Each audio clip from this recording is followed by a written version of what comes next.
അവന് പുറത്തേക്ക് പോകണം. എന്നെ മണിയടിക്കവൻ പോകാൻ വേണ്ടി. മുഖത്തേക്ക് നോക്കില്ലേ കള്ളൻ. നോക്കണങ്ങട് ഡാ. ആ ഇവന് ഈ നാട്ടുകാർ പല പേരിട്ടിട്ടുണ്ട് കേട്ടോ.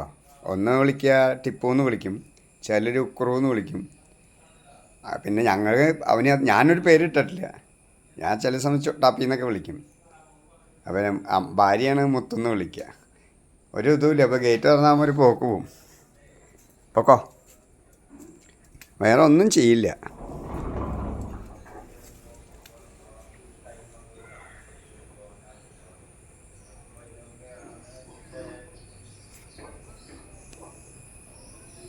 അവനിപ്പോൾ ഹോട്ടലിലേക്ക് പോകാൻ പേടിയാണ്. കാരണം അവിടെ ചെന്ന് നോക്കി ആരെങ്കിലും വരണുണ്ടോ എന്ന് നോക്കിയിട്ട്. കാരണം ആൾക്കാർ ഇവനെ കല്ലെറിയണ പേടി. അവന് ഭയങ്കര പേടിയാണ് ആൾക്കാർ ഇവനെ കല്ലെറിയുമോ എന്നുള്ളത്. കാരണം ആൾക്കാരെ പിന്നാലെ വരണുണ്ട്. പക്ഷേ ഇപ്പൊന്നും ഇല്ല. ഇപ്പോൾ വളരെ കുറഞ്ഞിട്ടുണ്ട് അവൻ്റെ ആ സ്വഭാവം. വണ്ടികളുടെ പിന്നാലെ മാത്രമേ ഇപ്പോൾ ഓടണുള്ളൂ.